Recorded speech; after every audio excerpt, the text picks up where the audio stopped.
এই পৃথিবীর ভিতরে চারজনের দয়া সবচাইতে বেশি। জোরে বলুন কয়জনের? এক নম্বর হলো আল্লাহ রব্বুল আলামিনের দয়া, দুই নম্বর হলো নবীদের দয়া, তিন নম্বর হলো মার দয়া, চার নম্বর হলো বাবার দয়া। কথা বলেন ঠিক না ব্যাঠিক? এক নম্বর সবচাইতে দয়া বেশি কার? জোরে বলুন কার? এই জন্য বলছেন আর রহমানু আল্লামাল কুরআন। আল্লাহ দয়ালু, এই জন্য তো কোরআন শিক্ষা দিয়েছেন। জোরে কন্যা সুবহানাল্লাহ। কারণ মানুষ, আমরা জান্নাতে যেতে চাই। জান্নাতে যাওয়ার জন্য একমাত্র কেবলমাত্র যে আমাদের নকশা, জীবন বিধান, সেই জীবন বিধানের নাম হলো আল কোরআন। সুবহানাল্লাহ। বন্ধুরা আমার, বলছিলাম পৃথিবীর ভিতরে চারজনের দয়া সবচাইতে বেশি। এক নম্বর হলো আমার আল্লাহর দয়া। আমার আল্লাহর দয়ার সমান কারো দয়া বেশি নয়। কথা বলেন ঠিক না ঠিক? আমার আল্লাহর দয়া যদি না থাকতো তাহলে আমরা এই সামিয়ানার নিচে এসে বসতে পারতাম না, কোরআনুল কারীমের বয়ানগুলো শুনতে পারতাম না। এ বাবাজিরে আমার, গভীরভাবে মনোযোগ দেন। আল্লাহ পাক রব্বুল আলামিনের দয়া কেমন? আমার মতো একজন আলেম নন, 1 কোটি আলেম যদি আল্লাহর দয়া সম্পর্কে প্রত্যেকটা রাত্রি, প্রত্যেকটা মুহূর্ত আলোচনা করে, বাবারা রাতকে রাত পোহা যাবে রে। আল্লাহ রাব্বুল আলামিনের দয়া সম্পর্কে আলোচনা করে শেষ করা যাবে না। যাবে ভাইরা আমার, আল্লাহ রব্বুল আলামিনের দয়ার সম্পর্কে একটা দৃষ্টান্ত পেশ করতে চাই। আল্লামা শামসুল হক ফরিদপুরি রহমতুল্লাহি আলাইহি তাফসীরে হাক্কানির ভিতরে একটা দৃষ্টান্ত পেশ করেছেন। আল্লাহ পাক রব্বুল আলামিনের একজন বান্দা, তিনি ব্যবসা বাণিজ্য করেন, বিভিন্ন জায়গায় ঘুরে ঘুরে, বাবাজিরে 7 সমুদ্র 13 নদী পার হইয়া বিভিন্ন রাষ্ট্র যায়, ঘুরে ফিরে এরপরে ব্যবসা বাণিজ্য করে। হঠাৎ করে জিজ্ঞেস করে, বিবিরে আমার 8 তারিখে এবার সফর হয়েছে, 8 তারিখে আমি সফর করে চলে যাব ব্যবসা বাণিজ্যের জন্য। বাবারা, বিবি ডাক দিয়া কই, স্বামী রে প্রত্যেকবার তো তুমি একাকী নদীতে বেড়াও, সফর করে তুমি ব্যবসা বাণিজ্যের জন্য চলে যাও, একটাবার কি আমাদের মন চায় না দরিয়াগুলো ঘোরা বেড়াইতে? স্বামী ডাক দিয়া কয়, তুমি কি যাবা নাকি বলো? বিবি ডাক দিয়া কয়, নিয়ে গেলে তো যেতে চাই। স্বামী ডাক দিয়া কয়, বিবি রে 7 তারিখে তুমি রেডি হও, এবার সফরের সঙ্গে আমি একমাত্র তোমাকে বানাইতে চাই। বাইরা আমান, স্বামীর সঙ্গে বিবি রওনা দিয়েছেন, ব্যবসা বাণিজ্যের জন্য তিনি রওনা দিয়েছেন। স্বামীর সঙ্গে বিবি ছোট্ট একটা বাচ্চাকে নিয়ে রওনা দিয়েছেন রে ভাই। বাবারা, স্বামী এবার তার বিবিকে বাচ্চাকে সঙ্গে লইয়া জাহাজের উপরে উঠে গেছে। জাহাজ যখন চলতেছে, ঠিক দরিয়ার মাঝখানে যখন চলে গেছে, উত্তর পশ্চিম কর্নারে কালো মেঘ জমা হয়ে গেছে। বাবারা, জাহাজের মালিকগুলো ডাক দিয়া কয়, যে কালো মেঘ জমা হয়ে গেছে, আমরা ভয় করতেছি, না জানি যদি তুফান শুরু হয়ে যায় তাহলে দরিয়ার ভিতরে জাহাজটা আমাদের টিকানো কঠিন হয়ে যাবে, দরিয়ার ভিতরে ডুবে যেতে পারে, তাহলে সমস্ত মানুষগুলো দরিয়ার ভিতরে ডুবে মারা যাবে। সুতরাং জাহাজের ভিতরে যতগুলো মানুষ আছো সকলের কাছে বলতে চাই, সকলে একসাথে আল্লাহ রাব্বুল আলামিনের কাছে দোয়া করো। বাইরা আমান, সব মানুষ যখন আল্লাহ রাব্বুল আলামিনের কাছে দোয়া করতে লাগলেন, আল্লাহ আল্লাহ আমাদেরকে বাঁচিয়ে দাও, আল্লাহ তুমি আমাদেরকে বাঁচাও। জোরে বলুন তো, বাঁচানোর মালিককে, হেফাজতের মালিককে? सारी दुनिया हो मुखालिफ कुछ नहीं नुकसान है, सारी दुनिया हो मुखालिफ कुछ नहीं नुकसान है, डर नहीं है गम नहीं है जब खुदा रहमान है। সমগ্র পৃথিবীর মানুষ যদি আপনার বিরুদ্ধে লাগিয়ে যায়, আপনাকে ধ্বংস করতে চায়, বাবারা আল্লাহ যদি আপনার পক্ষে থাকে, মনে রাখবেন সমস্ত শক্তি সবগুলো হার মেনে যাবে, একমাত্র একমাত্র আমার আল্লাহর শক্তির কাছে। বাইরা আমান, জাহাজের সব মানুষগুলো আল্লাহ আল্লাহ করে ডাক দেয়। আমাদের সমাজের ভিতরেও দেখা যায় বর্ষাকালে যখন কালো মেঘ জমা হয়ে যায়, সব মানুষগুলো আল্লাহ আল্লাহ বলতে থাকে, লা ইলাহা ইল্লা আনতা সুবহানাকা ইন্নী কুনতু মিনাজ জালিমিন। দোয়া পড়তে থাকে, দোয়া পড়তে থাকে। আল্লাহ রাব্বুল আলামিন তার দয়ার দ্বারা বান্দাদের এই মুসিবত থেকে হেফাজত করে। বাবারা, সকালবেলা চা স্টলে গল্প শুরু হয়ে যায়, কিরে সলিমউদ্দিন শোন, কালকে তো যে মেঘ করেছিল ঝড় তুফান হয়ে গেল, ব্যাপারটা কি? তোর বাড়ির কি টিন উড়ে গেছে নাকি? কয় না না, আমার বাড়ির টিন তো ওরে নাই, তোরটার খবর কি বল। এবার কলিমউদ্দিন ডাক দিয়া কয়, আমার বাড়ির টিন কি উড়ে যেতে পারে রে? কারণ এক সপ্তাহ আগে মোজাহার মিস্ত্রির দ্বারা টিন লাগাইছি, যোগ মিস্ত্রির দ্বারা টিন লাগাইছি। এমন শক্তিশালী মিস্ত্রির দ্বারা টিন লাগাইলে কি ওই টিন কি আর উড়াইতে পারে? আল্লাহ ডাক দিয়া কয়, রে বুকের দাল, কিছুক্ষণ আগে যখন মেঘ দেখলি লা ইলাহা ইল্লা আনতা সুবহানাকা এর জপ মারা শুরু করে দিলি, আমি আল্লাহ, আমি দয়া করে মায়া করে যখন মুসিবত থেকে হেফাজত করলাম, আমি আল্লাহর দয়া তোরা ভুলে গেলি। এত বড় নিমুখ হারাম তোরা সনসন সাত তোরা মিস্ত্রির উপরে গড়া দিলি। মনে রাখ, মিস্ত্রি ঘর টিকাইতে পারে। হাজারের ভিতরে সমস্ত মানুষ লা ইলাহা ইল্লা আনতা সুবহানাকা ইন্নী কুনতু মিনাজ জালিমিন, আল্লাহ তুমি আমাদের জাহাজটা বাঁচিয়ে দাও। শত শত মানুষ জাহাজের ভিতরে আছে রে, সমস্ত মানুষ যদি এই তুফানের মধ্যে পড়ে এই দরিয়ার মধ্যে ডুবে যায়, সমস্ত মানুষগুলো মারা যাবে। আল্লাহ তুমি বাঁচিয়ে দাও। আল্লাহ ডাক দিয়ে কয়, আর রাহমানু আল্লামাল কুরআন খালাকাল ইনসানা আল্লামাহুল বায়ান। আমার আল্লাহর দয়ার দ্বারা বান্দার সমস্ত মুসিবত থেকে হেফাজত করে দেয়। কিন্তু বন্ধুরা আমার, জাহাজ যতই লা ইলাহা ইল্লা আনতার জব মারুক না কেন, মানুষ যতই কিছু বলুক না কেন, আমার আল্লাহ রব্বুল আলামিন জাহাজটা ডুবিয়ে দিয়েছে। সমস্ত মানুষগুলো পানির ভিতরে হাবুডুবু খাচ্ছে। ঠিক মুহূর্ত সময় রে ভাই, যিনি ওই বিবিকে সফর সঙ্গী হিসাবে নিয়েছেন, ছোট্ট বাচ্চা মার কোলেছিল রে ভাই। জনম দুঃখিনী মা ডাক দিয়ে কয়, আল্লাহ জাহাজ ডুবাইছো, আমার কোনো আপত্তি নাই, মালিক তোমার কাছে ফরিয়াদ জানাই, আমার এই ছোট্ট বাচ্চা কলিজার টুকরার সন্তানকে তুমি একটু হেফাজত করো। এ বন্ধুরা আমার, মনে রাখবেন, জনম দুঃখিনী মা নিজের জীবনকে বাজি রেখে সন্তানকে হেফাজত করতে চায়। মার দয়া কেমন ভাইরা আমান। একজন মা সিজারের সন্তানকে জন্ম দিয়েছে, প্রসব করেছে, এমন সমস্যা হয়ে গেছে রে, ডাক্তার ডাক দিয়া কয়, সন্তান যদি বাঁচে মা বাঁচবে না, মা যদি বাঁচে সন্তান বাঁচবে না। তাহলে অভিভাবকের কাছে খবরটা দেওয়া দরকার। অভিভাবকের কাছে আসছে, আসার পরে বলে আপনাদের সমস্যা এই রকম, মা যদি বাঁচে সন্তান বাঁচবে না, সন্তান যদি বাঁচে তাহলে মা বাঁচবে না, আপনারা বলেন তো দেখি কি করা যায়। অভিভাবকগুলো ডাক দিয়া কয়, মা যদি বাঁচে 5টা সন্তান আরও হওয়ার সম্ভাবনা আছে, আর যদি মা মারা যায় সন্তান বাঁচতেও পারে, যদি বেঁচেও থাকে কষ্ট হবে। কথা বলেন ঠিক না বা ঠিক? অভিভাবক ডাক দিয়া কয়, মাকে বাঁচান, সন্তান যা হয় হয়ে যাক।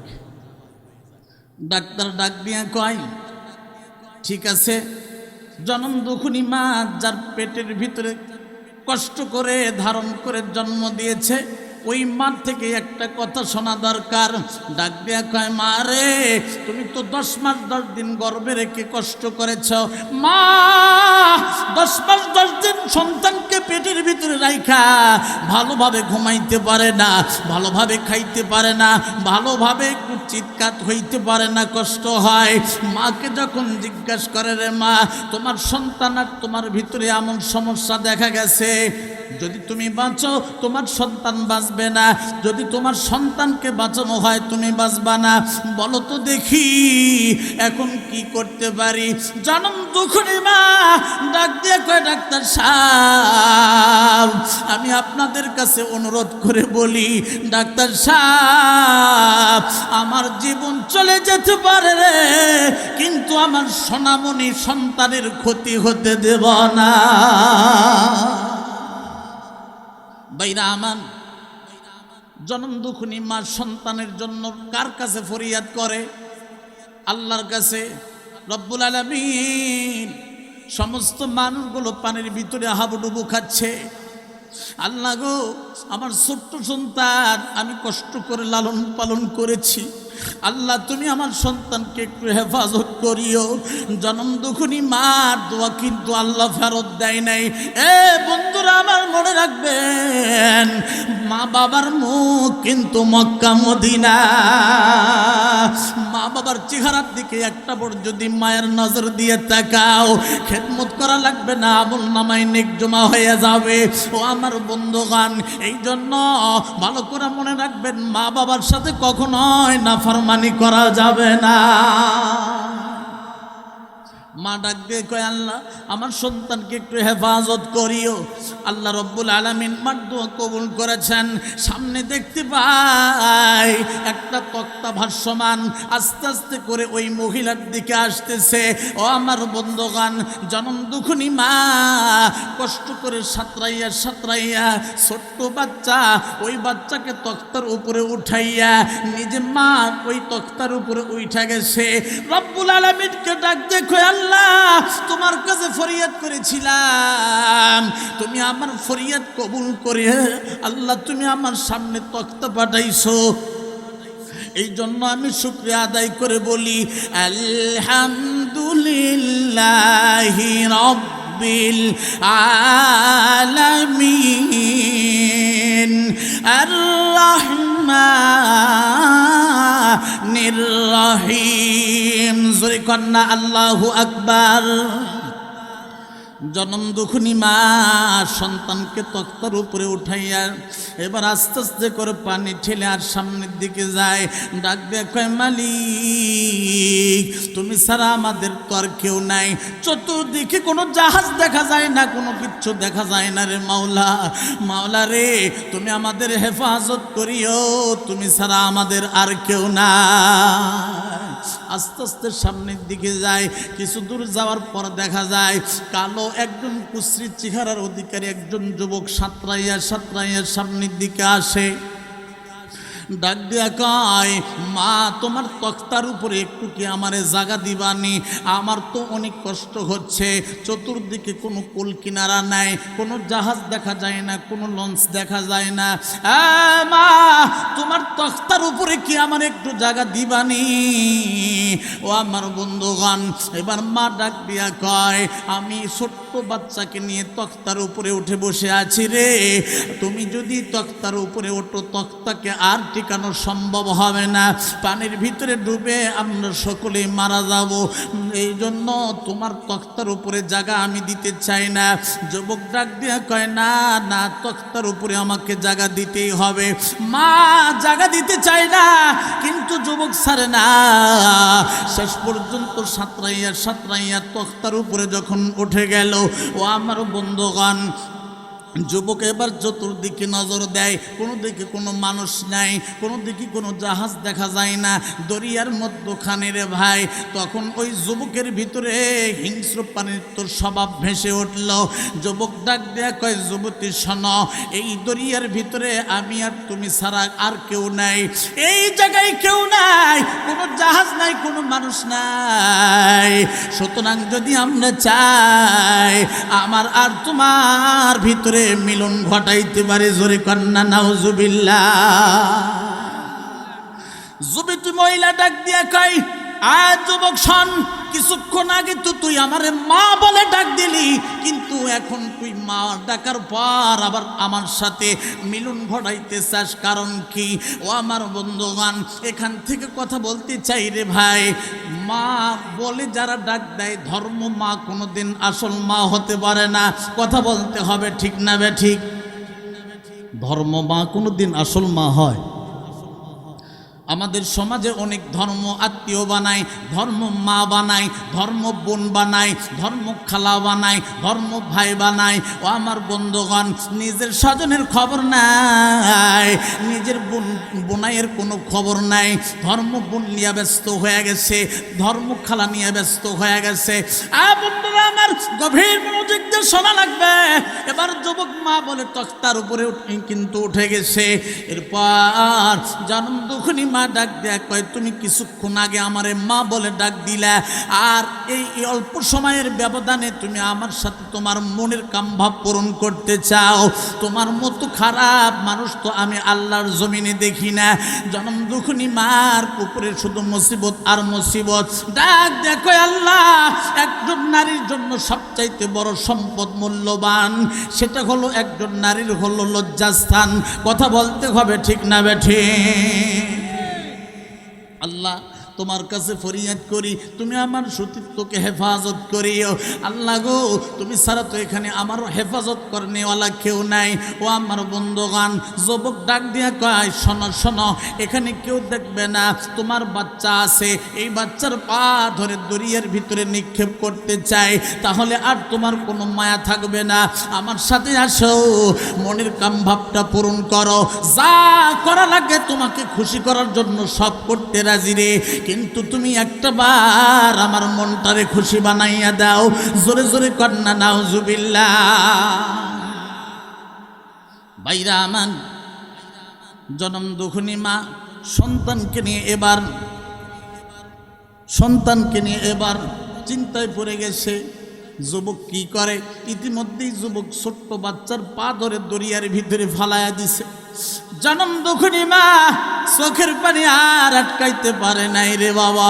আল্লাহকে ডাক দেয়, আল্লাহ, তোমার কাছে ফরিয়াদ করেছিলাম রে মালিক, জাহাজ যখন ডুবে গেল, সব মানুষ যখন পানির ভিতরে হাবুডুবু খাইতে শুরু করে দিল রে, ওই মুহূর্তে তুমি আমার সন্তানকে হেফাজত করে তক্তার উপরে আল্লাহ হেফাজত করেছ মালিক। কিছুক্ষণ পর আবার আমার কাছে বিপদ চলে আসলো, এখন আমার সন্তানকে তো দরিয়ার ভিতরে নিক্ষেপ করেছে।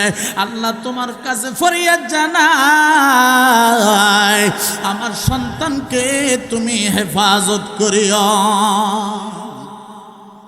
ভাইরা আমার, মার দোয়া কিন্তু আল্লাহ কবুল করেছেন। যুবক কিন্তু ছাড়ে না, মনের কাম ভাব পূরণ করতে চায়। এবার মহিলা ডাক দেয়া কয়, তুমি না আমারে মা বলে ডাক দিলা, মা বলে ডাক দেওয়ার পর আবার কেমনে তুমি এই কাজটা করতে চাও বলো? ওই তোমার নাম ধর্ম মা হিসাবে ডাক দিয়েছি, তুমি তো আমার আপন মা নাই, তোমার সাথে এই মনের কামভাব পূরণ করা আমার সমস্যা নাই। একটা বার রাজি যদি থাকো তাহলে আমি তোমাকে খুশি করব। ও আমার বন্ধুগণ, এই জন্য বলতে চাই রে ভাই, ধর্ম মানুষ মা বানায়, বোন বানায়, খালা বানায়। জীবনে কি কোনো দিন দেখছেন নি ধর্ম কেউ বউ বানায়? হ্যাঁ, ধর্ম মা বানাই, ধর্ম বোন বানাই, ধর্ম খালা বানাই, ধর্ম বউ কি কেউ বানায়? ধর্ম বউ যদি কেউ বানায়, বইয়ে শুনবে? এ কথা কন না কেন? শুনবে? ঝাঁটা দিয়ে মুকুট করা দিবে, ঠিক না ভাই? ঠিক। এই জন্য বলছিলাম, ধর্ম বানান, আপনি ধর্ম বাবা বানান, ধর্ম বোন বানান, সব কিছু বানান, নিজের বোনের খবর নাই, ধর্ম বোন নিয়ে তুমি ব্যস্ত হয়ে গেছো। ও আমার বন্ধুগণ, বিবি জিজ্ঞেস করে, কি ব্যাপার? অমুক মেয়ের সাথে তোমার আলাপ করতে দেখি, ব্যাপারটা কি বলো? এবার পুরুষ ডাক দিয়ে কয়, না মনে কিছু নিও না, ওটা হলো আমার ধর্ম বোন। কিছুদিন যেতে না যেতেই দেখবেন ধর্ম বোন তার বউ হইয়া গেছে। এমন নজির আছে না নাই? ধর্ম খালা বানাই, কিছুদিন পর দেখা যায় ধর্ম খালা আবার বউ হয়ে গেছে, সব কিছু হয়ে গেছে রে ভাই। এই জন্য মনে রাখতে হবে, ধর্ম বউ কিন্তু কেউ বানায় না, ধর্ম বউ কেউ বানাই না। বুঝতে হবে যত ধর্ম আত্মীয় আছে এর ভিতরেই কোনো রহস্য আছে। হয়তো নিজের স্বার্থ আছে এই জন্য ধর্ম বোন বানাইছে, নিজের স্বার্থ আছে এই জন্য ধর্ম ভাই বানাইছে, নিজের স্বার্থ আছে এই জন্য ধর্ম খালা বানাইছে। যুবকের স্বার্থ এখানে ছিল, সেটা হলো তখতার উপরে ওঠা। এই জন্য মা বলে ডাক দিছে, তখতার উপরে যখন উইঠা গেছে তখন মা ডাক দেওয়া ভুলে গেছে। এখন নিজের কামভাব পূরণ করতে চায়, কিন্তু সুন্দরী মহিলা আল্লাহ পাক রব্বুল আলামিনের কাছে দোয়া করে, আল্লাহ তুমি আমার সতীত্বকে হেফাজত করিও, তুমি ছাড়া আমার রক্ষা করনেওয়ালা এই জমিনে আর কেউ না। ভাইরা আমার, মানুষের ভিতরে কয়েকটা স্বভাব আছে। এক নাম্বার হলো মানুষের স্বভাব, 2 নম্বর হলো ফিরিস্তার স্বভাব, 3 নম্বর হলো শয়তানের স্বভাব, 4 নম্বর হলো হিংস্র প্রাণীর স্বভাব। 1 নম্বর স্বভাব হলো মানুষের স্বভাব আছে, 2 নম্বর হলো ফিরিস্তার স্বভাব আছে। সমাজের ভিতরে কিছু মানুষ আছে দেখবেন যারা সাদা মাটার মানুষ, ভাই দুনিয়া তেমন কিচ্ছু বোঝে না রে ভাই, নেক কাজ করতে ভালোবাসে। যখন আজান হয়ে যায় সাত মসজিদে গিয়ে নামাজ আদায় করার জন্য তৈরি হইয়া যায়। এই সমস্ত মানুষের ভিতরে ফিরিস্তার স্বভাব আছে বন্ধুরে।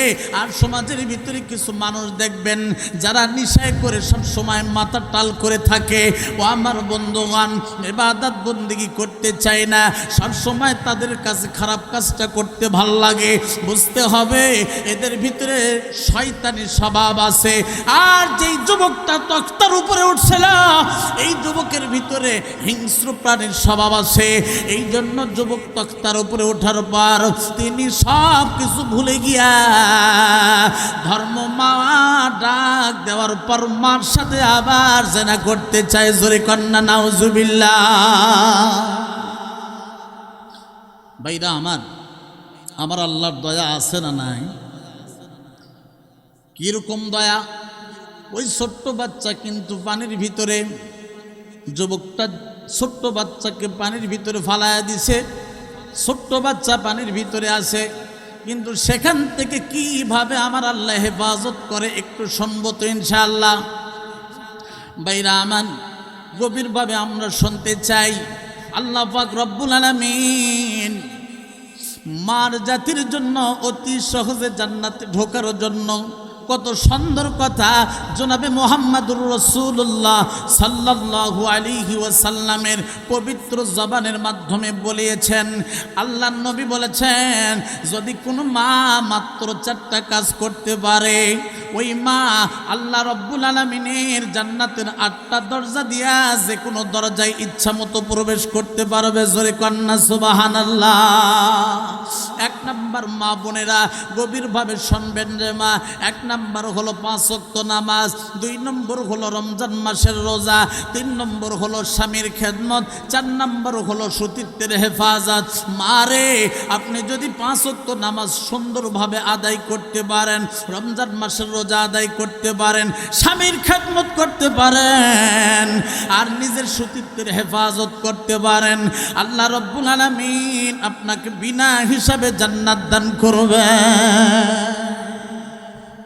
ভাইরা আমার, মা বোনেরা নামাজ পড়তে চায়, আবার সকলে কিন্তু পড়তে চায় না। বর্তমান সময়ে মেয়েদের ভিতরে এত সমস্যা দেখা গেছে, শুধু মেয়েরা নয় পুরুষের ভিতরে সমস্যা আসছে। সেটা হলো বর্তমান সময়ে মোবাইল। কথা বলেন ঠিক না বা ঠিক?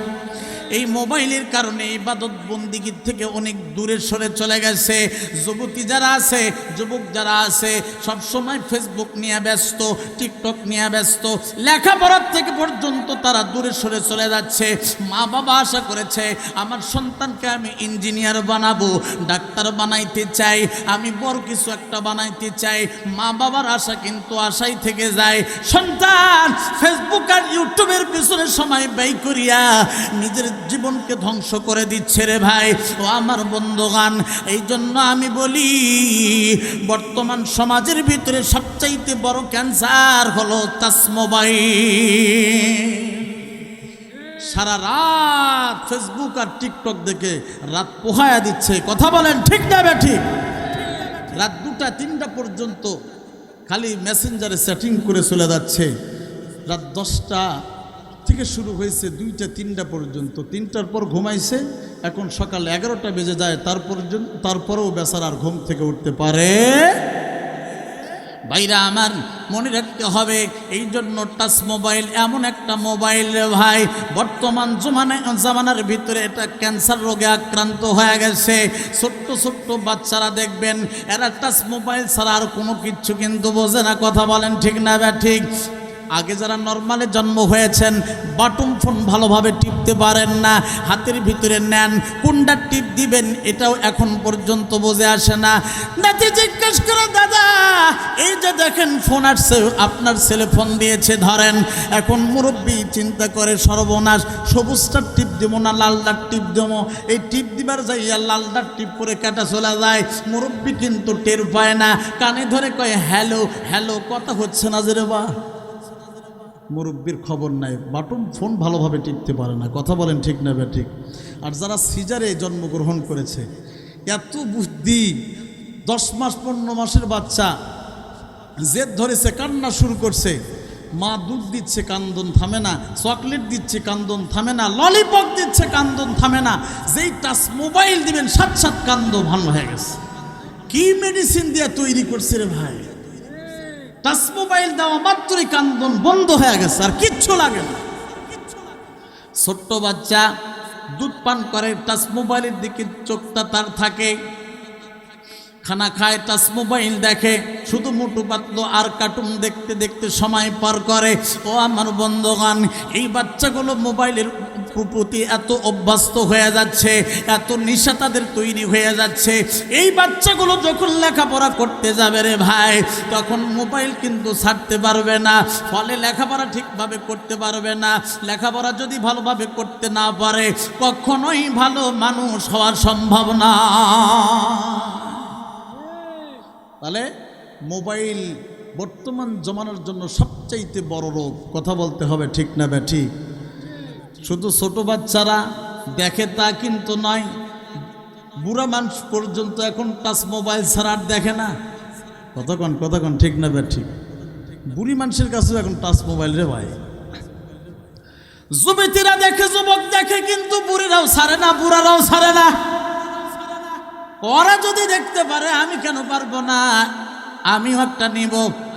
এখন বন্ধুরা, আমার বেটার বইয়ের হাতের মধ্যে টাচ মোবাইল। বিদেশে গেছে ছেলে, মাথার ঘাম পায়ে ফেলে কষ্ট করে কামাই করে দিচ্ছে, আর আইফোন কিনে খালি টিকটক আর ফেসবুক দেখে চলে যাচ্ছে। এরকম হাজারো সংসার টিকটক আর মেসেঞ্জারে সম্পর্ক তৈরি করে সংসারগুলো নষ্ট করে দিচ্ছে। কথা বলতে হবে ঠিক না বে ঠিক?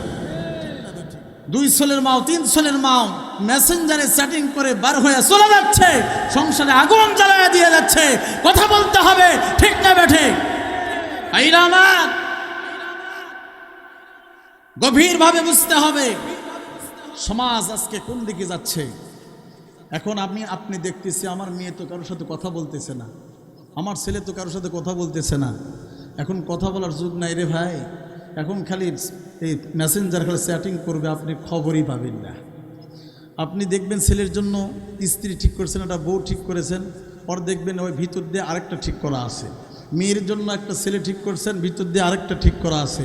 যখন একটা আবাস দিচ্ছেন, মাকে ডাক দিয়ে করছে, মা বাবার কাছ থেকে অনেক তো ভয় পায়, এই জন্য তোমার কাছে বলছে, আমার কিন্তু পছন্দের মানুষ আছে।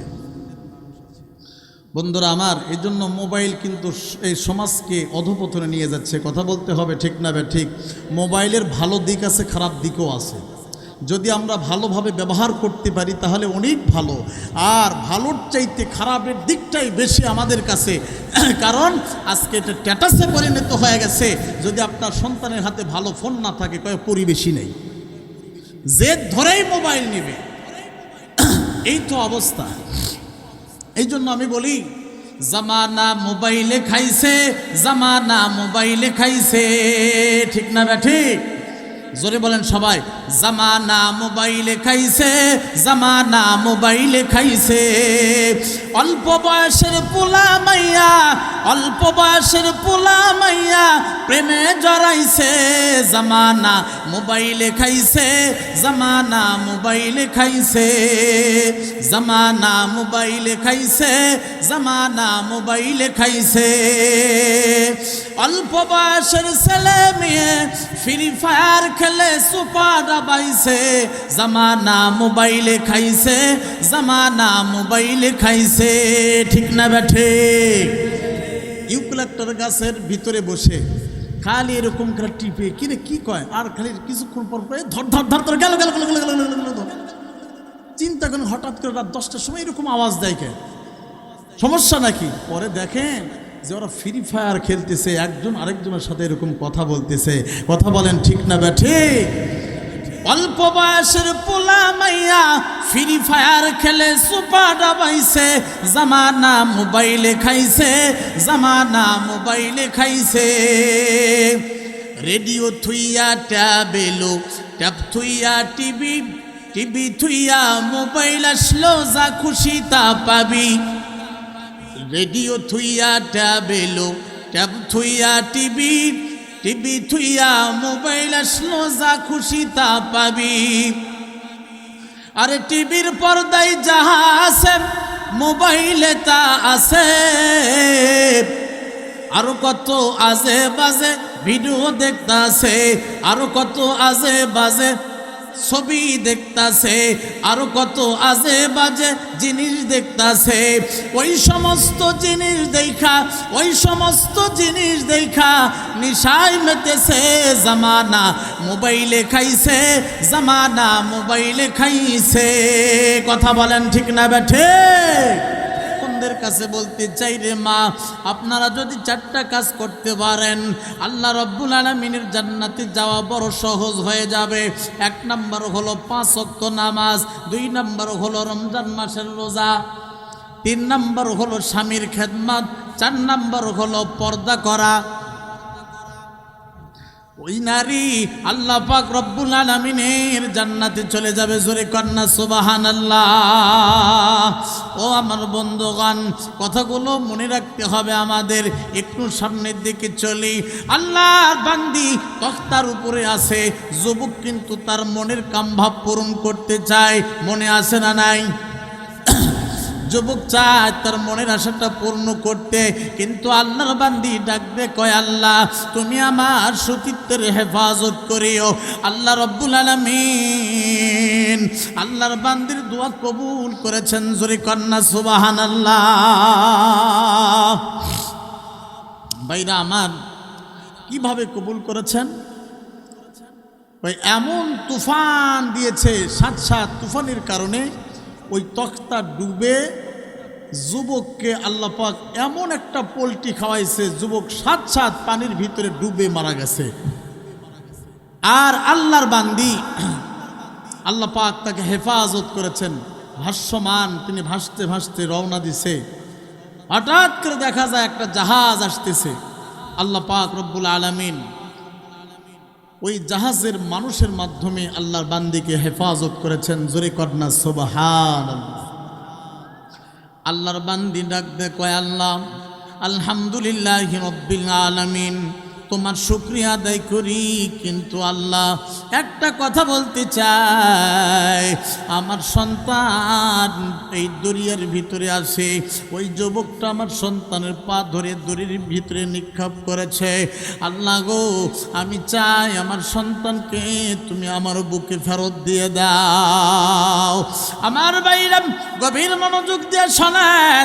এবার জাহাজ যখন কিনারায় লেগে গেছে রে ভাই, আল্লাহর বান্দি জাহাজ থেকে যখন নামছেন, কে যেন বলছে একটা ছোট্ট বাচ্চা পাওয়া গেছে, যদি কারো হয় ওই বাচ্চাকে নিয়ে যান। ওই মহিলাটা শোনার সাথে সাথে দৌড় দেয়, দেখে আমার ছোট্ট বাচ্চা, আমার সন্তান কি হেরে গেছিল, ওই সন্তান কিনা একটু দেখা দরকার। জনম দুঃখিনী মা সন্তানের তালাশের জন্য যখন যায়, গিয়ে দেখি ওই জাহাজের আরেকজন মানুষের কাছে তার সন্তান পাওয়া যায়। ও আমার বন্ধুগণ, আল্লাহ পাক বলেন আর রহমানু আল্লামাল কুরআন। আমার আল্লাহর দয়া কেমন রে ভাই, আল্লাহ পাক রব্বুল আলামিন তার বান্দিকে হেফাজত করেছেন। আল্লাহ পাক রব্বুল আলামিন ছোট্ট বাচ্চাকে হেফাজত করেছেন। মার দোয়ার বরকতে ছোট্ট সন্তান তার মার বুকে ফেরত দিয়েছে রে ভাই। এই জন্য মনে রাখতে হবে, মা বোনের কাছে বলে যাই রে মা, গভীরভাবে মনে রাখবেন রে মা, কখনোই কিন্তু নামাজ ছাড়া যাবে না, কখনোই কিন্তু আল্লাহ পাক রব্বুল আলামিন যে হুকুম করেছেন সে হুকুম বাদ দেওয়া যাবে না। ও আমার বন্ধুগণ, সতীত্বের হেফাজত করতে হবে, স্বামীর খেদমত করা লাগবে। বন্ধুরা আমার, আল্লাহর একজন বান্দি হঠাৎ করে স্বামীকে জিজ্ঞাসা করে, স্বামী আমার মনে কেমন যেন লাগতেছে রে স্বামী, আমি তোমার কাছে একটা ওসিয়ত করে যেতে চাই। স্বামী গো, যদি আমি মারা যাই সব মানুষের দ্বারা আমার গোসল দেওয়াবা না, সব মানুষের দ্বারা আমার কাফন পরাবে না। ও আমার বন্ধুগণ, যারা সতী নারী হয়, যারা পর্দানিশীল নারী হয়, এরা কিন্তু সব মানুষের দ্বারা গোসল এবং কাফন চায় না। ভাইরা আমার, মহিলা মানুষের ভিতরে কিন্তু কত মহিলা আছে যারা সতী নারী, যারা অনেক ভালো ভালো নারী।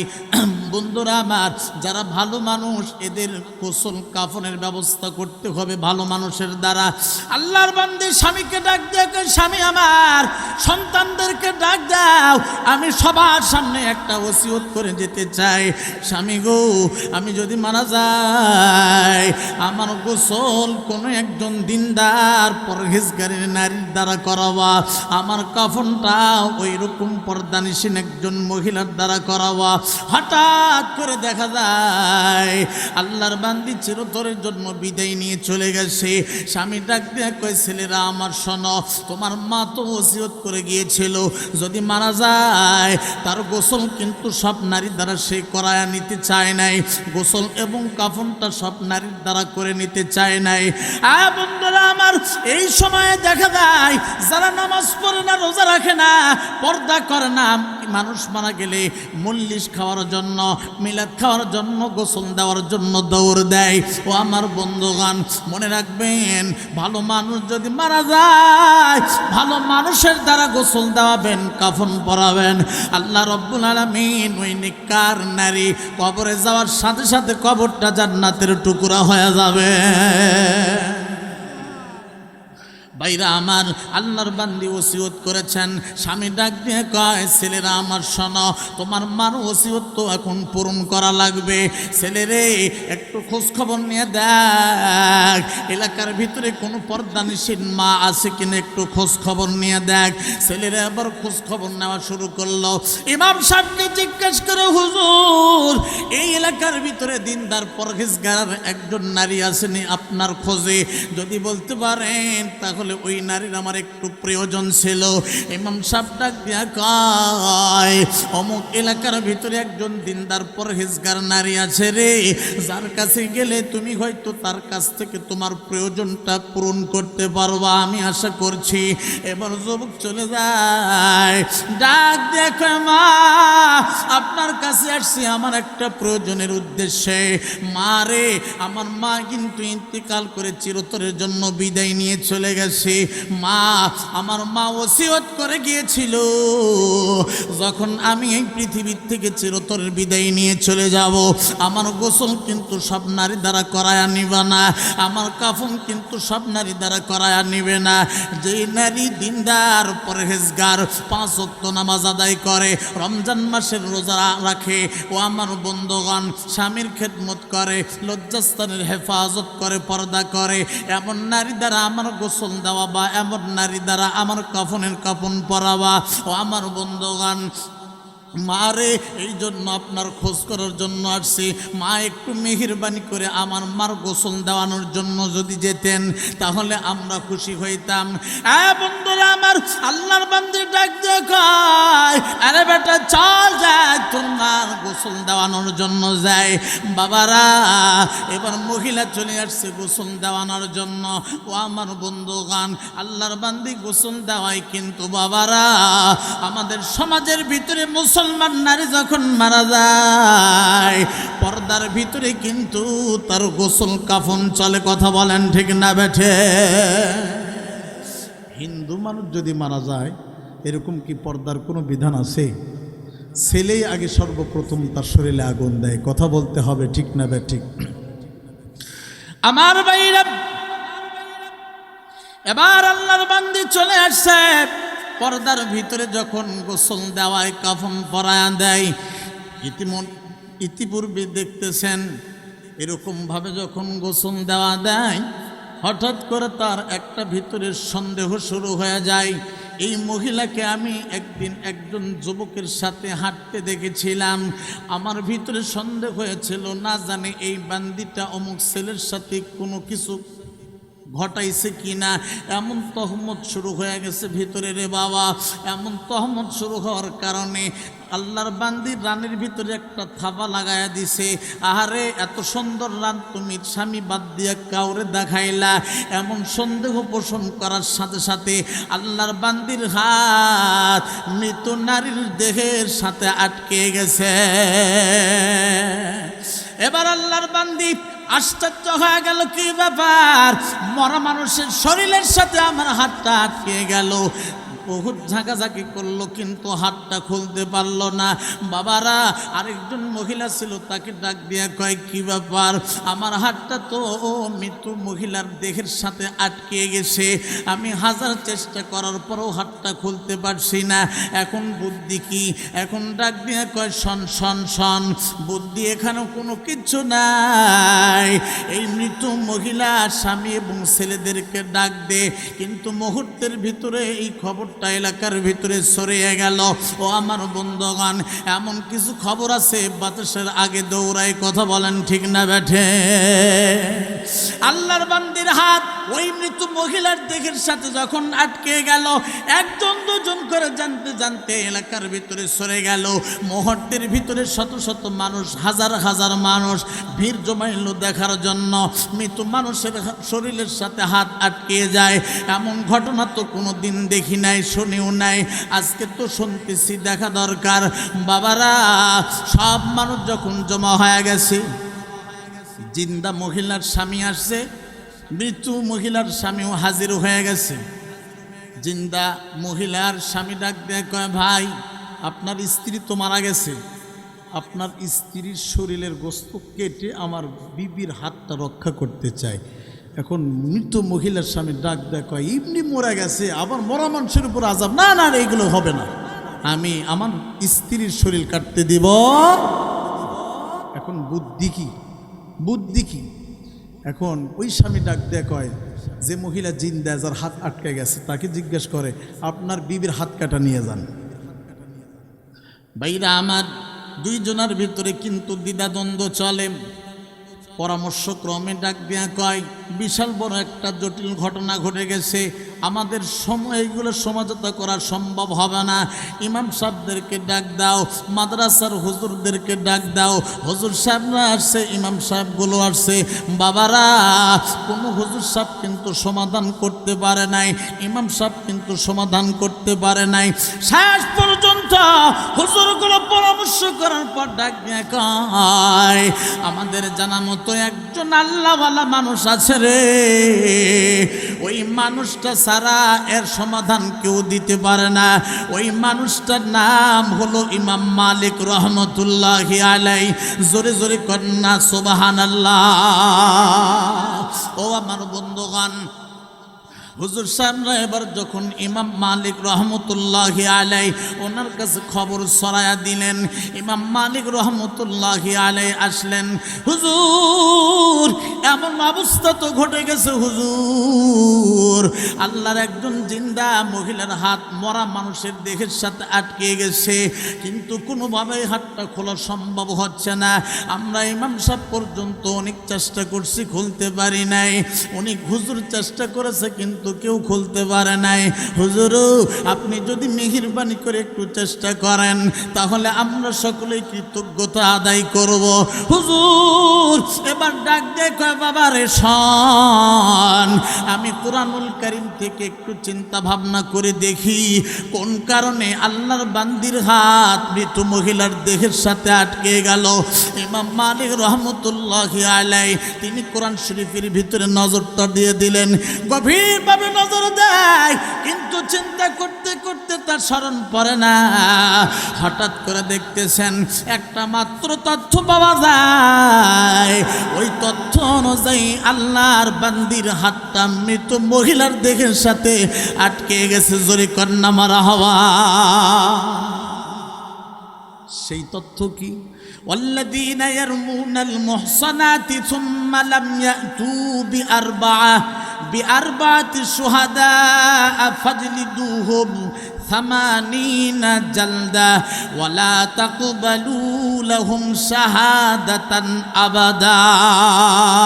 জোরে কন্যা আল্লাহু আকবার। ইমাম মালিক রহমতুল্লাহি আলাইহি কোরআন শরীফের ভিতরে পুরা কোরআন শরীফ রিচার্জ করতে শুরু করেছেন। দেখতে দেখতে এই আয়াত কারিমার ভিতরে যখন চলে আসছে, তিনি কিন্তু তথ্য এখন পেয়ে গেছে। আল্লাহর বান্দির হাত মহিলা মানুষের দেহের সাথে আটকে যাওয়ার পিছনে যেই কারণ সেটা হলো আল্লাহর বান্দির সতী হতে পারে, কিন্তু এর মনের ভিতরে কিন্তু ধোঁকা লেগে গেছিল। কি ধোঁকা? ওই আল্লাহর বান্দি জীবদ্দশায় একজন যুবকের সাথে একটা রাস্তায় দেখেছিলেন। তিনি সন্দেহ করেছিলেন এই মহিলা তো পর্দা করে ঠিক আছে, কিন্তু এই যুবকের সাথে হেঁটে যায়, না জানি কোনো ঘটনা কি ঘটায় কিনা। এইটুকুন তহম্মত দেবার কারণে আল্লাহ রাব্বুল আলামিন তার শাস্তি স্বরূপ তার দেহের সাথে তার হাতটা আটকিয়ে দিছে। জোরে কন্যা নাউজুবিল্লাহ। বন্ধুরা আমার, চা স্টলে বসে তিন মাথার মোড়ে বসে বসে কত মানুষের গীবত শেখায়াত আমরা করি রে ভাই, কত তহম্মত মানুষের উপরে দেই। আল্লাহ রাব্বুল আলামিন আমাদেরকে হেফাজত করেছেন বিধায় এত নাফরমানি করার পর সাথ সাথ কোনো মুসিবত আসে না। আল্লাহর বান্দি সতী নারী ছিলেন রে ভাই, সামান্য একটু তহম্মত দেওয়ার কারণে দুনিয়া থেকে শাস্তি দিয়ে তার জীবনের গুনাহগুলো মাফ করে দিয়েছেন। বাবারা, ইমাম মালিক রহমতুল্লাহি আলাইহি ডাক দিয়া কয়, এ মুসলমান ভাইরা আমার, আমি গভীরভাবে কোরআন শরীফ থেকে নজর করে দেখেছি এই মহিলার হাত আটকার পিছনে একটা মাত্র কারণ, এই মহিলাকে তহম্মত দিয়েছিল, এই জন্য হাতটা তার দেহের সাথে আটকে গিয়েছে। এখন এর একটা মাত্র সমাধান, সেটা হলো এখন এই মহিলাকে 80টা বেত্রাঘাত করতে হবে। জোরে বলেন কয়টা? সব মানুষগুলো আশ্চর্য হয়ে যায়, হুজুর কি ফতোয়া দিল আমাদের তো বোঝা আসে না।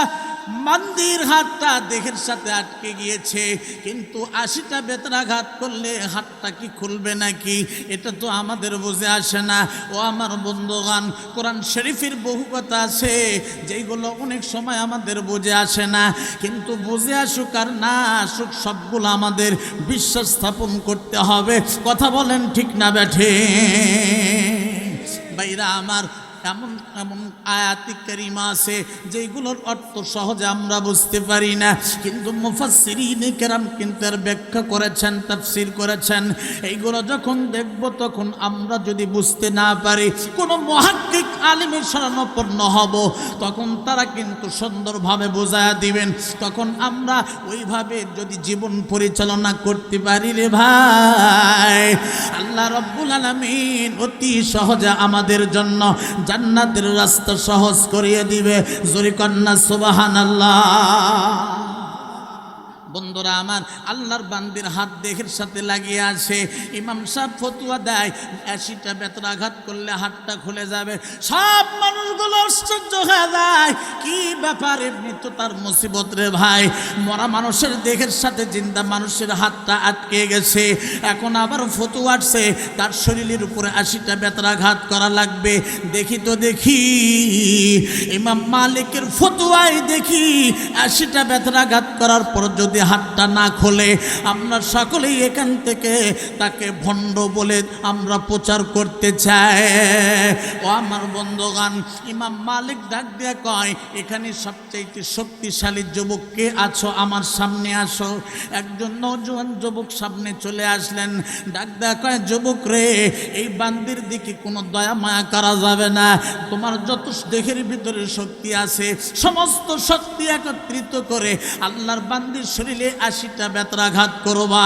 আল্লাহ রাব্বুল আলামিন 80টা বেত্রাঘাত করার কারণে জীবনের সমস্ত গুনাহগুলো মাফ করে দিয়ে জান্নাতের ফয়সালা করে দিবে। ভাইরা আমান, এবার যুবক সমস্ত শক্তি একত্রিত করে 80টা বেত্রাঘাতের জন্য শুরু করছে। বিসমিল্লাহ, একটা মারে, দুইটা মারে, যখন 70টা বাড়ি শুরু হয়ে গেছে তখন মানুষ কয় 70টা আঘাত করেছে, এখনো পর্যন্ত ফাটলও ধরল না। বাসা বাইরে যখন আমরা ভাঙচুর করার জন্য হাম্বর দ্বারা যখন আঘাত করি রে ভাই, 10টা 20টা আঘাত করার পর আগে কিন্তু ফাটল ধরে। কথা বলেন ঠিক না বে ঠিক? আল্লাহর বান্দির হাত মরা মহিলার দেহের সাথে আটকে গেছে, 70টা বেত্রাঘাত হয়ে গেছে, এখনো পর্যন্ত কোনো ফাটল দেখা যায় না। ও আমার বন্ধুগণ, 79টা বেত্রাঘাত হয়ে গেছে, এখনো পর্যন্ত কোনো ফাটল দেখা যায় না। মুরব্বীরা একজন আরেকজনের কানের কাছে গিয়ে বলে, না না বুঝি আর হবে না। হুজুর মনে হয় অপমান হয়ে যাবে, 79টা বেত্রাঘাত হয়ে গেল, এখনো পর্যন্ত একটু ফাটলও ধরল না। ও আমার বাবাজিরা, মনে রাখবেন, আল্লাহর কোরআন কোনোদিন মিথ্যা হতে পারে না। আল্লাহর কোরআন সত্য রে ভাই, আল্লাহর কোরআনে যা আছে তা বাস্তবায়িত হবে। কথা বলেন ঠিক না বেঠে? আমার বন্ধুগণ, ইমাম মালিক দেখতেছেন ঠিক আছে 79 বেত্রাঘাত হয়ে গেছে, কেবলমাত্র যখন 80 নম্বর বেত্রাঘাত দিয়েছে, সাত মরা মানুষের দেহের থেকে জিন্দা মহিলার হাত টাস করে খুলে গেছে। জোরে জোরে কন্যা আল্লাহু আকবার। ও আমার বন্ধুগণ, সমস্ত মানুষগুলো আশ্চর্য হয়ে গেছে। আহারে, আমরা ইমাম সাহেব মাদ্রাসার মৌলবীগুলো কোনো রকমের কোনো তদবির বের করতে পারি নাই, একমাত্র আল্লাহর ওলি ইমাম মালিক রহমতুল্লাহি আলাইহি ওনার ফতোয়ার মাধ্যমে 80টা বেত্রাঘাত করার কারণে মরা মানুষের শরীর থেকে জিন্দা মানুষের হাতটা খুলে গিয়েছে। ভাইরা আমান, একটু সামনের দিকে চলতে চাই। চিৎকার দিয়ে বলেন তো, আমাদের মরা লাগবে কি লাগবে না? কবরে যাওয়া লাগবে কি লাগবে না? কবরে যদি যাইতে হয় তাহলে কবরে যাওয়ার আগে কিন্তু আমাদের সংশোধন হতে হবে। বাবারা, দুনিয়ার রং তামাশায় পড়ে কিন্তু কোনো লাভ হবে না, দুনিয়ার চাকচিক্যের পিছনে পড়ে কোনো লাভ হবে না। আমার আল্লাহর গোলামি করো, দাসত্ব করো, নিজেকে কন্ট্রোল করো, কোরআন অনুযায়ী জীবন ধারণ করো। আল্লাহ রাব্বুল আলামিন মরণের পরে কবরটাকে জান্নাতের বাগান বানায় দিবে। আর যদি আল্লাহর কোরআন বাদ দিয়া, আল্লাহর দাসত্ব বাদ দিয়া কোনো মানুষের দাসত্ব শুরু করে দাও, কোনো মানুষের পূজা শুরু করে দাও, বাবারা, মরণ হতে দেরি রে, কবরে পিটুন হতে দেরি হবে না। একজন বান্দা ডাক দিয়ে কয়, অনেক হুজুররা খালি কবরের ওয়াজ করে, কবরে অনেক শাস্তি দিবে। আসলে কবরের ভিতরে আযাব হয় কি হয় না এটা দেখার দরকার আছে না নাই? অনেক সময় কবরের ভিতরে বহু মানুষের কষ্ট হয়, এগুলো দুনিয়ার ভিতরে নজির দেখায়। কথা বলেন ঠিক না বে ঠিক? সব কবরে যদি দেখায় তো মানুষ তো কেউ বাঁচত না। এই জন্য একজন বাচ্চা ডাক দিয়া কয়, শোনো, খালি হুজুররা বয়ান করে মরর পরে কবরে বাটাম ফাটাবে, এখন কবরের আযাব কি সত্যি না মিছা এটা দেখার দরকার আছে। তো আমি এখান থেকে ঘোষণা করলাম যে ব্যক্তি 2 দিন কবরের ভিতরে থাকতে পারবে তার জন্য 1 লক্ষ টাকা পুরস্কার ঘোষণা করলাম। মারহাবা কর। কয় টাকা? 1 লক্ষ টাকা পুরস্কার ঘোষণা করছে। একজন বকিল চিন্তা করে, সর্বনাশ, আরে জীবনে কোনো 1টি টাকা পোড়া থাকলেও ছাড়ি নিলি, আরে 1 লক্ষ টাকা ছাড়াই যাবে না। বাদশা নামদার, আমি কবরে থাকবো 2 দিন, 1 লাখ টাকা আমার চাই, অবশ্যই আমি 1 লাখ টাকা নেব। বাদশা নামদার কয়, বুঝিস তুই কিন্তু বকিলের বকিল, এত বকিল আমি দেখিনি, তোর মতো বকিল আমি দেখিনি। তো ঠিক আছে, 2 দিন তুই কবরে থাক। কয় টাকা দেন? কয় কবর থেকে উঠে আসার পর টাকা, আগেই তো টাকা দেওয়া যায়, মরবো না বাঁচবো এটা তো জানা নাই। তো বকিল তাকে কবর দিছে, নিঃশ্বাস নেওয়ার জন্য একটু ছিদ্র রাখছে, কবরের ভিতরে আছে। কয়দিন থাকবে? জোরে বলতে হবে, কয়দিন? 2 দিন। 1 দিন পার হয়ে গেছে। বকিল চিন্তা করে, সর্বনাশ, 1 দিন গেলেই হলো রে, 1 লাখ টাকা পাওয়া যাবে, বিশাল বড় একটা লাভ। এখন চিন্তা করছে 1 দিন পার হলেই তো 1 লাখ টাকা। এখন ওই 1 দিন যখন পার হচ্ছে তখন দেখা যাচ্ছে কবরের ভিতরে এত গরম তাপ শুরু হয়ে গেছে, বকিল আর সহ্য করতে পারতেছে না। এত তাপ শুরু হয়ে গেছে, আর সহ্য করতে পারতেছে না। বকিল চিন্তা করে, সর্বনাশ, দুনিয়ার ভিতরে অনেক আগুন দেখেছি রে, বিড়ির আগুন দেখেছি, গাঁজার আগুন দেখেছি, চুলার আগুন দেখেছি, ভাটার আগুন দেখেছি, এত গরম তাপ কোনোদিন দেখিনি। সর্বনাশ, বাঁচাই কঠিন। তো যাই হোক, এখন তো আর কোনো বুদ্ধি নাই, কিছু সময় পার হলেই কষ্ট বিষ্ট করে পার করতে পারলে 1 লাখ টাকা পাওয়া যাবে। ইতিমধ্যেই বকিল উপর দিকে চাইয়া দেখে যে 2 কবরের 2 দিকের যে মাটি আছে এগুলো আস্তে আস্তে এগুলো চাপ দেওয়া শুরু করছে। বকিলের তো কপালের উপরে চোখ উঠে গেছে, সর্বনাশ, কৃষক ঢুকছিলাম রে, এখন টাকার লোভে ঢুকে দেখেছি নিজেই তো বাঁচা কঠিন।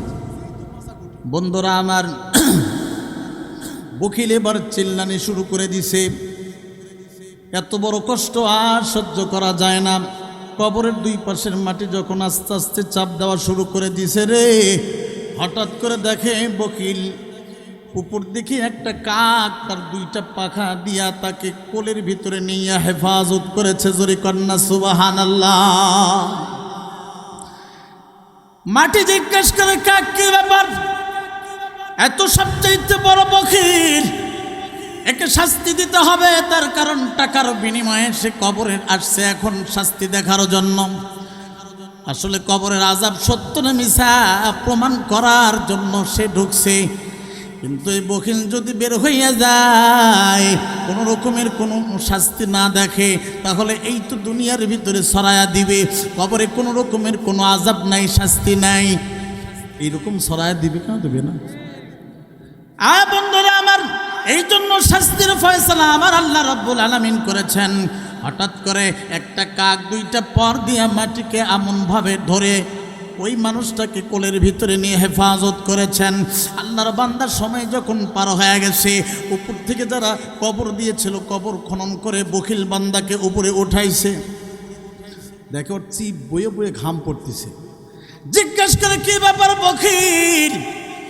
কপাল ঘেমে ঘেমে নিচের দিকে পড়তেছে, কারণ কি? বকিল ডাক দিয়ে কয়, তাড়াতাড়ি চল, বাদশার দরবারে যায়, যা হবার তা হয়ে গেছে, বাদশার দরবারে গিয়ে বলবো, এখন বলা যাবে না। বাদশা নামদার ডাক দিয়ে কয়, বকিল তো পাশ করিছে, টাকা তো 1 লাখ দেওয়া লাগবে। বকিল আয় আমার কাছে আয়, 1 লক্ষ টাকা তোর জন্য বরাদ্দ পুরস্কার, 1 লক্ষ টাকা নিয়ে নে। বকিল ডাক দিয়ে কয়, বাদশা নামদার 1 লক্ষ টাকা চাই না, আমার জীবনে আমি যত টাকা পয়সা কামাই করেছি, আমার সমস্ত টাকা পয়সাগুলো আপনার ভান্ডারে জমা দিয়ে দিলাম, সমস্ত টাকা পয়সাগুলো আপনার ভান্ডারে জমা দিয়ে দিলাম, আপনি এগুলো সব মানুষের কাছে বিতরণ করিয়া দেন। বাদশা নামদার ডাক দেখো, বকিল রে, 1 লক্ষ টাকা পাবার আশায় কবরে ঢুকছিলি, বল বল কবরে কি দেখে আসছিস একটু বল।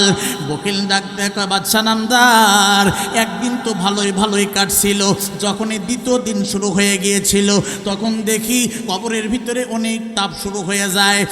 আর মাটিগুলো এমন ভাবে চাপ দেয়, আর সহ্য করার মতো ক্ষমতা আমার ভিতরে ছিল না। হঠাৎ করে দেখি একটা কাক আমাকে হেফাজত করে আমাকে উদ্ধার করে। ও আমার বন্ধুগণ, বাদশা নামদার ডাক দিয়ে কয়, তাহলে তো আশ্চর্য ব্যাপার, এবার আলিমের কাছে যাও। আলিম সাহেব, এইভাবে বখিল ব্যক্তিকে একটা কাক হেফাজত করেছেন, একটু ব্যাখ্যা করে দাও, ভালোভাবে তুমি একটু বোঝায়া দাও। আলিম জিজ্ঞেস করে, বখিল কি ব্যাপার, তোমার কি এমন নেক কাজ আছে জীবনে যেই কাজের কারণে আল্লাহ তোমাকে কাকের মাধ্যমে হেফাজত করেছেন? বখিল ডাক দিয়ে কয়, হুজুর আমার জীবনে তো কোনো নেক কাজ করি নাই হুজুর, আমি তো বখিল। বখিল আর বুয়া জাহেদে বাহরুবার, বখিল আর বুয়া জাহেদে বাহরুবার, বেহেশতি না বাসাত বা হুকমে খবর। ও আমার বন্ধুগণ, বখিল তো বেহেশতে যাওয়া অনেক দূরের কথা, বখিল কিন্তু জান্নাতের গন্ধ পর্যন্ত পাবে না। জোরে কন্যা নাউজুবিল্লাহ। হুজুর ডাক দেয়া কয়, বখিল কাককে আপনি হেফাজত করলো বুঝে আসে না। বখিল ডাক দেয়া কয়, হুজুর জীবনে তো কোনোদিন ভালো কোনো কাজও করি নাই, তবে একটা দিন একটা কাজ করেছিলাম, একটা জায়গায় ব্যবসা বাণিজ্যের জন্য রওনা দিয়েছিলাম। সেখানে গিয়ে আমার যখন ক্ষুদে লেগে যায়, দুইটা টুকরা আমার কাছে রুটি ছিল, আমি যখন রুটি খাইতেছিলাম, সামান্য একটা রুটির টুকরা কাক যখন নিয়ে উড়াল দিয়ে চলে গিয়েছিল, আমি তীর ধনুক নিয়ে কাকের পিছনে ছুটছিলাম। আমি কিন্তু নাসর বান্দা সার দেওয়ার মানুষ না, যেহেতু আমার নাম হলো বখিল। বন্ধুরা আমার, কাক দৌড়ায় আমিও দৌড়াই, কাকও দৌড়ায় আমিও দৌড়াই, বহুবার তীর নিক্ষেপ করি, কিন্তু কাক রুটির টুকরা নিচের দিকে সরে না। শেষ পর্যন্ত নদীর কিনারায় যায়, সেখান থেকে যখন তীর নিক্ষেপ করি, তখন কাক নদী পার হইয়া ওই পারে যখন চলে যায়, তখন আমি ডাক দিয়ে বলছিলাম, ফি সাবিলিল্লাহ, যা আমি সদকা করে দিলাম। হুজুর এইরকম ঘটনা ছাড়া আমার আর কোনো ঘটনা নাই। এবার হুজুর ডাক দেয়া কয়, এই একটা সদকা জারিয়ার কারণে আল্লাহ রাব্বুল আলামিন কাকের মাধ্যমে তোমাকে হেফাজত করেছেন। জোরে কন্যা সুবহানাল্লাহ।